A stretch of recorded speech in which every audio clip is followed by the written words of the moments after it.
Úgy kell levendulát szedni, hogy megfogod egy csomóba, és elkezded lecsippantani ezzel a metszólóval, ami 1000 forintba került ott. Tegnap is csak 500 volt, de ma már 1000, mert senki nem vitte vissza. Mi visszafogjuk. Mert rendesek vagyunk. Hát van otthon metszóló.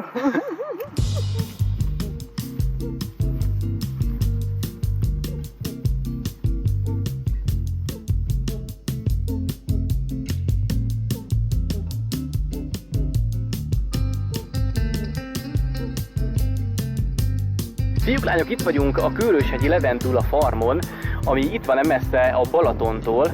Azt hiszem, hogy Balatonföldvár van itt a legközelebb, mint balatoni település. Ahogy elnéztek velem szembe, láthatjátok is magát a távolban a Balatont, illetve a Tihanyi félszigetet, illetve itt körülöttem most már ezt a hatalmas levendulást, ahol levendulát lehet aratni. A levendula aratása elsőre könnyű feladatnak tűnik, de egy kézzel vágva elég precíz művelet, és fontos szabályai vannak. Ugyanis csak a szárabb zöld részét szabad elvágni, hogy a lejjebb lévő sárgásabb, vastagabb szárrész ne sérüljön. Az így begyűjtött virágokat pedig direkt erre a célra vásárolt kis zacskókban vihetjük majd haza. Ezeket a papírtasakokat a dombalján lévő bejáratnál szerezhetjük be, különböző méretben, sőt, még kis ajándékosarat is választhatunk a csokrunknak. Aztán ezzel felvértezve már csak az ollókölcsönzés van hátra, hogy ne kézzel tépkedjük majd a növényeket. Milyen legyen? Ilyen origi, vagy, mert ezeket most bontottam ki, vagy a régi? Hát inkább a régi. Jó.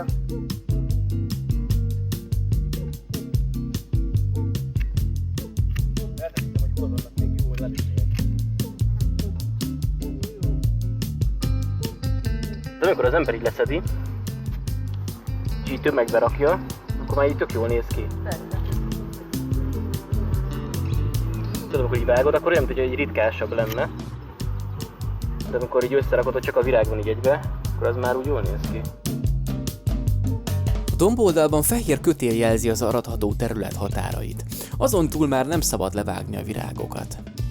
Most így félig van. Na gyere, oh. Valaki bevásárolt. Azért ez már ez már mennyiség. Nem baj, alakult. Ha pedig úgy érezzük, hogy szünetet tartanánk, egy kis felfedező útra indulhatunk a birtokon. Különböző fajta levendula ültetvényekkel találkozunk, van sötétebb színű francia, és ilyen világosabb, ezüstösebb fényű angol levendula is. Illetve az aratásra kijelölt területek mellett a hatalmas, nem aratható területeket is bejárhatjuk. És ebben a gyönyörű, inspiráló környezetben időnként megállhatunk, hogy olvassunk kicsit a sorok között.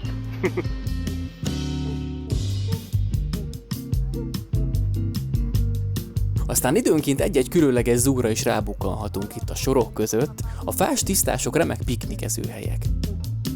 És ha épp nem felhősödik kicsit be, a fák kellemes árnyékot is adnak a nyári domboldalon.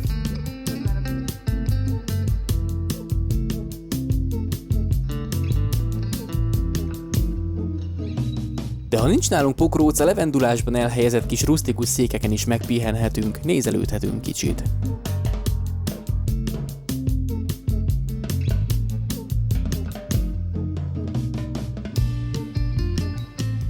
Nézd meg, ott milyen szűk a Balaton. Ott van ugye a túloldalon Tihany, és ott van egy móló, ami a déli partról egészen benyúlik. Látod? Ellátsz odáig?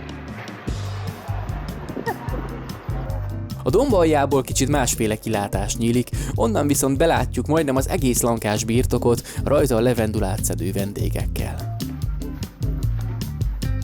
Gomba. Ja.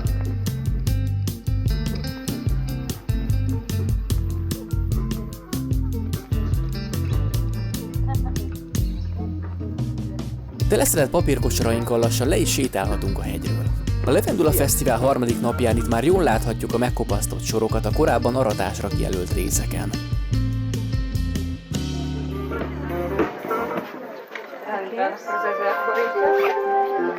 Odalent aztán különböző levendulás termékeket vásárolhatunk, kóstolhatunk, és a workshopokon mi magunk is megpróbálhatunk alkotni valamit, ha épp ahhoz van kedvünk.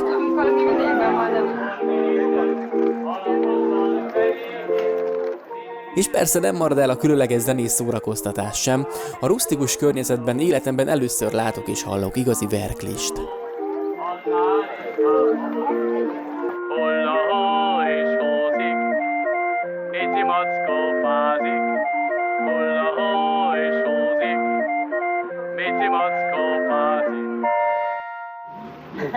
Alaposan királogatom. Mert ha nem jó, akkor visszarakod. Nem, utána vágom csak le. Szemrevételezem. De utána szemrevételezed. Utána is. Ez az ilyen dupla ellenőrzés. Az már kettő. Nem baj. Nem így mondtál.